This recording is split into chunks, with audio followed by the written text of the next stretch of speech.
ओम शांति। 3/6/2022 की प्रातः मुरली है। सुनते हैं ईश्वरीय महावाक्यों को। मीठे बच्चे, यह खेल है कब्रिस्तान और परिस्तान का। इस समय कब्रिस्तान है, फिर परिस्तान बनेगा। तुम्हें इस कब्रिस्तान से दिल नहीं लगानी है। प्रश्न है, मनुष्य कौन सी एक बात को जान ले तो सब संशय दूर हो जाएंगे? उत्तर, बाप कौन है, वह कैसे आते हैं, यह बात जान ले तो सब संशय दूर हो जाएंगे। जब तक बाप को नहीं जाना तब तक संशय मिट नहीं सकते। निश्चय बुद्धि बनने से विजय माला में आ जाएंगे, लेकिन एक एक बात में सेकंड में पूरा निश्चय होना चाहिए। गीत चला। छोड़ भी दे आकाश सिंहासन। ओम शांति। बाप बैठ बच्चों को समझाते हैं। यह है बेहद का रूहानी बाप। आत्माएं सभी रूप तो जरूर बदलती है। निराकार से साकार में आते हैं पाल्ट बजाने। कर्म क्षेत्र पर बच्चे कहते हैं, बाबा आप भी हमारे मुआफिक रूप बदलो। जरूर साकार रूप धारण करके ही तो ज्ञान देंगे ना, मनुष्य का ही रूप लेंगे ना। बच्चे भी जानते हैं हम निराकार हैं, फिर साकार बनते हैं। फिर बाबा ने कहा, बरोबर है भी ऐसे। वह है निराकारी दुनिया। यह बाप बैठ सुनाते हैं। कहते हैं, तुम अपने 84 जन्मों की कहानी को नहीं जानते हो। मैं इनमें प्रवेश कर इनको समझा रहा हूँ। यह तो नहीं जानते हैं ना, कृष्ण तो सतयुग का प्रिंस है, इनको आना पड़ता है। पतित दुनिया पतित शरीर में। कृष्ण गोरा था, फिर काला कैसे हुआ, यह कोई नहीं जानते। नहीं कहते हैं सर्प ने डसा। वास्तव में यह है 5 विकारों की बात। काम चिता पर बैठने से काले बन जाते हैं। श्याम सुंदर कृष्ण को ही कहते हैं। मेरा तो शरीर ही नहीं है जो गोरा व सांवरा बने। मैं तो एवर पावन हूँ। मैं कल्प कल्प संगम पर आता हूँ। जब कलयुग का अंत सतयुग का आदि होता है, मुझे ही आकर स्वर्ग की स्थापना करनी है। सतयुग है सुखधाम, कलयुग है दुखधाम। इस समय मनुष्य मात्र सब पतित है। सतयुग के लक्ष्मी नारायण महाराजा महारानी की गवर्नमेंट को भ्रष्टाचारी तो नहीं कहेंगे। यहाँ सब है पतित। भारत स्वर्ग था तो देवी देवताओं का राज्य था। एक ही धर्म था, संपूर्ण पावन श्रेष्ठाचारी थे। भ्रष्टाचारी श्रेष्ठाचारियों की पूजा करते हैं। फिर बाबा ने समझाया, सन्यासी पवित्र बनते हैं तो अपवित्र उनको माथा टेकते हैं। सन्यासी को गृहस्थी फॉलो तो कुछ करते नहीं, सिर्फ कह देते हैं मैं फलाने सन्यासी का फॉलोअर्स हूँ।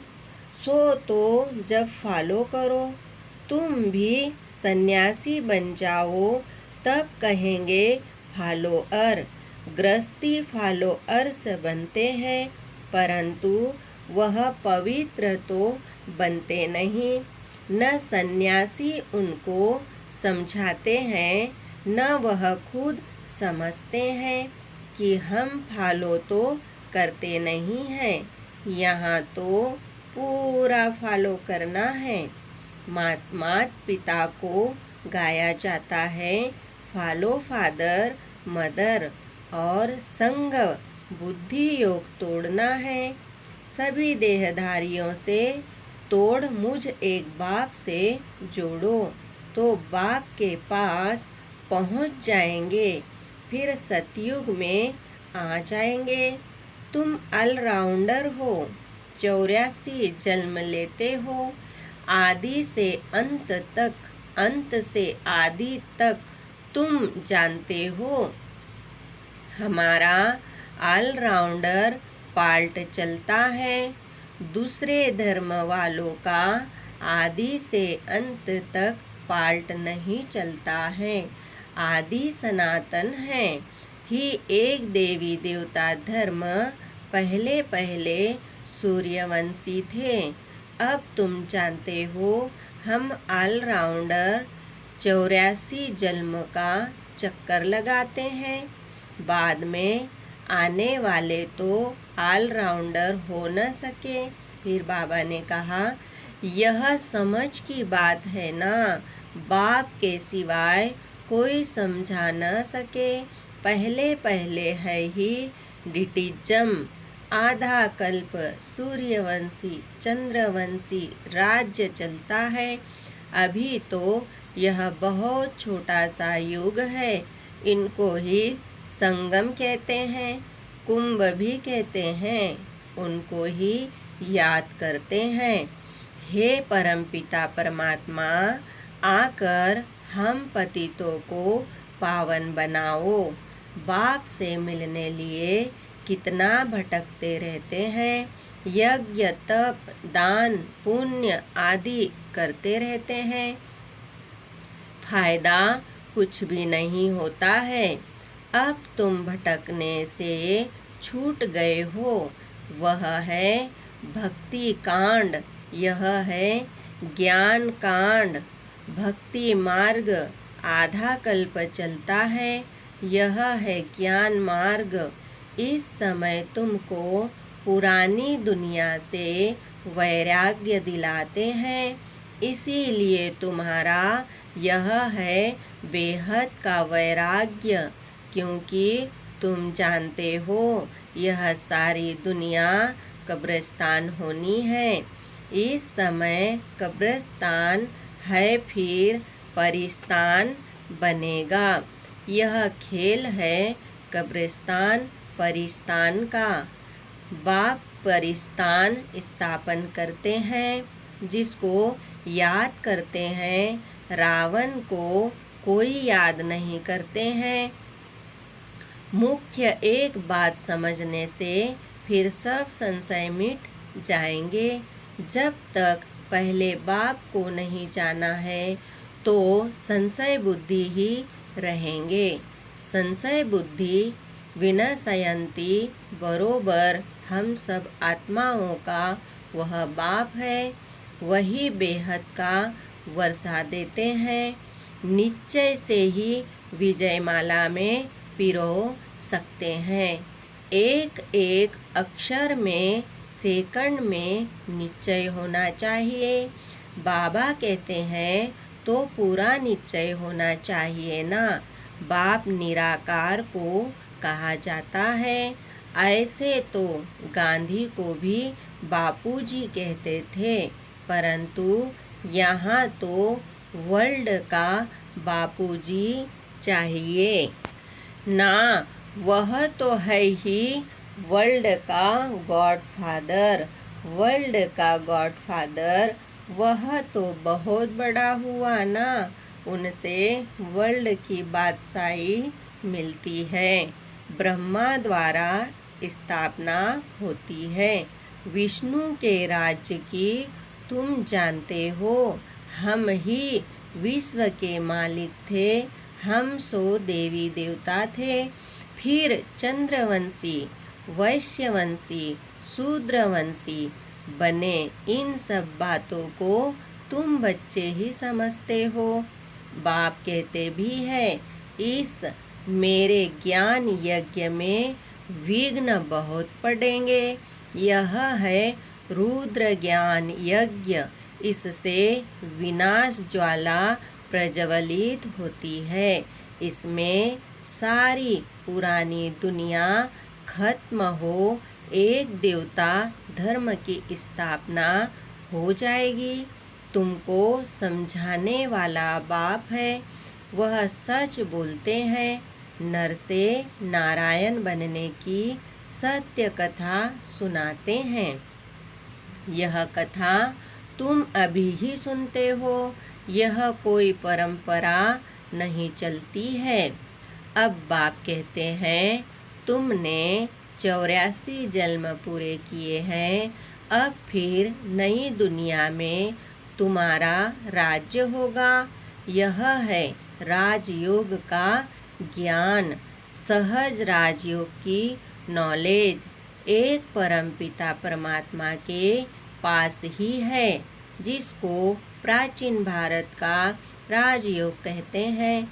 बरोबर कलयुग को सतयुग बनाया था। विनाश भी शुरू हुआ था। मुसलों की ही बात है।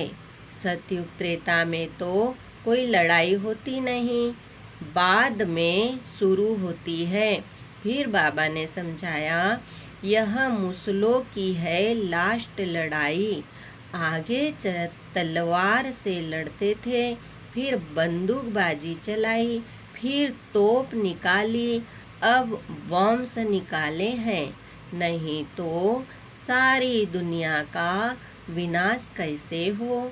फिर उनके साथ नेचुरल कैलेमिटीज भी है, मूसलधार बरसात, फेमन, यह है नेचुरल कैलेमिटीज।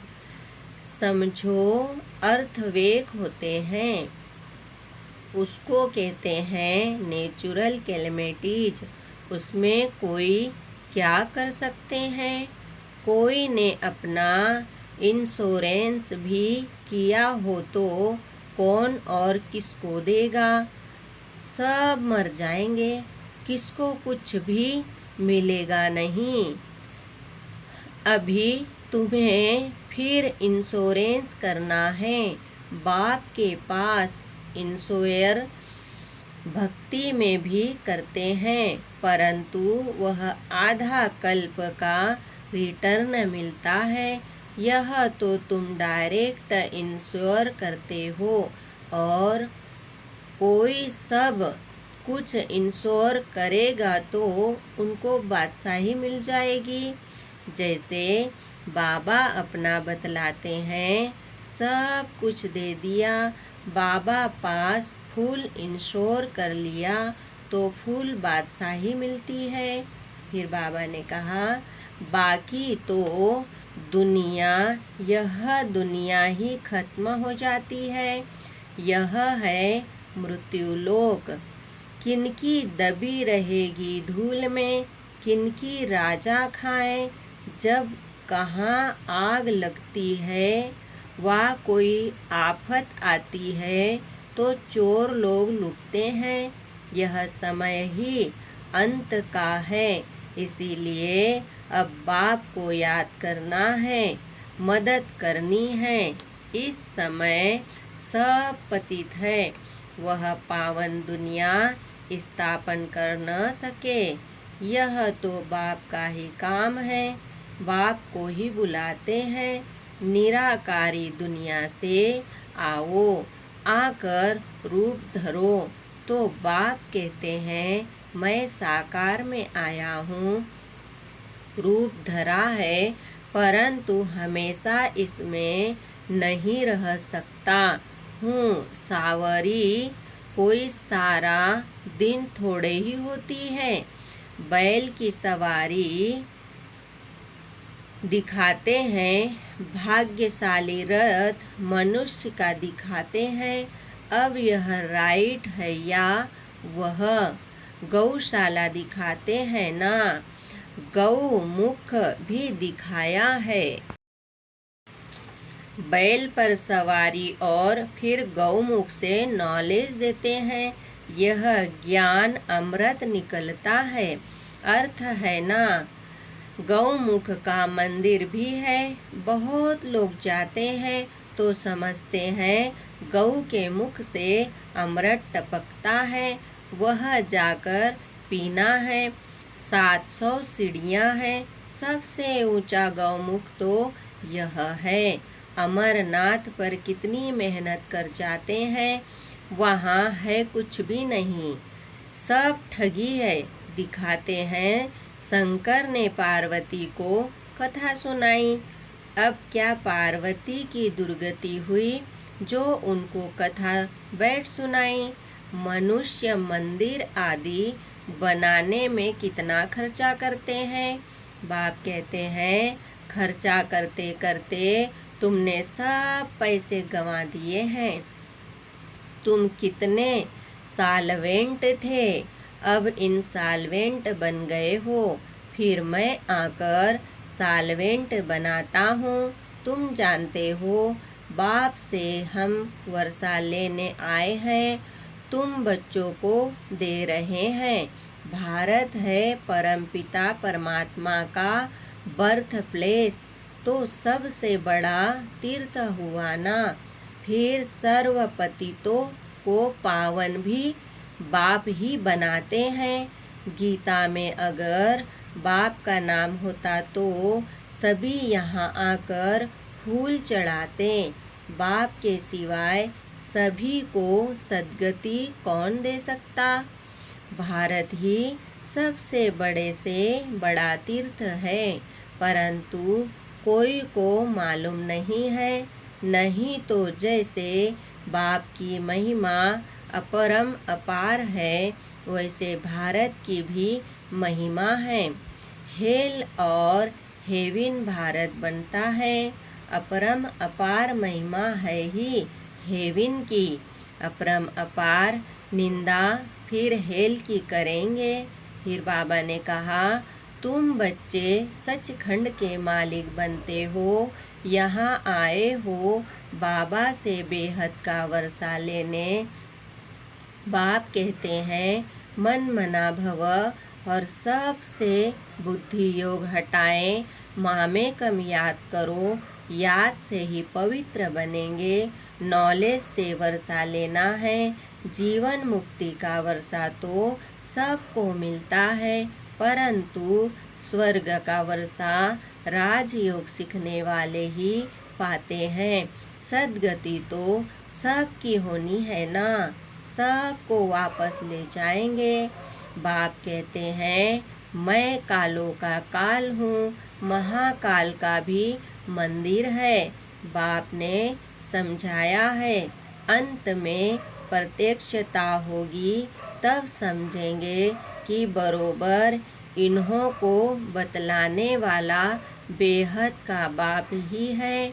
कथा सुनाने वाले अगर अब कहें गीता का भगवान कृष्ण नहीं शिव है, तो सब कहेंगे इनको भी बीके का भूत लगा है, इसीलिए इन्हों का अभी टाइम नहीं है। पिछाड़ी को मानेंगे, अभी मान लेवे तो उन्हों की सारी ग्राहकी चली जाए। अच्छा मीठे मीठे सिखिलदे बच्चों प्रति माता पिता बाप दादा का याद प्यार और गुड मॉर्निंग। रूहानी बाप की रूहानी बच्चों को नमस्ते। हम रूहानी बच्चों की रूहानी बाप दादा को याद प्यार गुड मॉर्निंग नमस्ते। ओम शांति। धारणा के लिए मुख्य सार है, सुनेंगे पहला पॉइंट को और सब संग तोड़ माता पिता को पूरा पूरा फॉलो करना है। इस पुरानी दुनिया से बेहद का वैराग्य रख इसे भूल जाना है। दूसरा पॉइंट, यह अंत का समय है। सब खत्म होने के पहले अपने पास जो कुछ है उसे इंश्योर कर भविष्य में फुल बादशाही का अधिकार लेना है। बहुत सुंदर वरदान सुनेंगे। ब्राह्मण जीवन में सदा खुशी की खुराक खाने और खिलाने वाले श्रेष्ठ नसीबवान भव। विश्व के मालिक के हम बालक सो मालिक है। इसी ईश्वरीय नशे और खुशी में रहो। वाह मेरा श्रेष्ठ भाग्य अर्थात नसीब। इसी खुशी के झूले में सदा झूलते रहो। सदा खुश नसीब भी हो और सदा खुशी की खुराक खाते और खिलाते भी हो। औरों को भी खुशी का महादान दे खुश नसीब बनाते हो। आपके जीवन ही खुशी है। खुश रहना ही जीना है। यही ब्राह्मण जीवन का श्रेष्ठ वरदान है। स्लोगन सुनेंगे। हर परिस्थिति में सहनशील बनो तो मौज का अनुभव करते रहेंगे। ओम शांति। शुक्रिया बाबा, शुक्रिया। ओम शांति, ओम शांति, ओम शांति।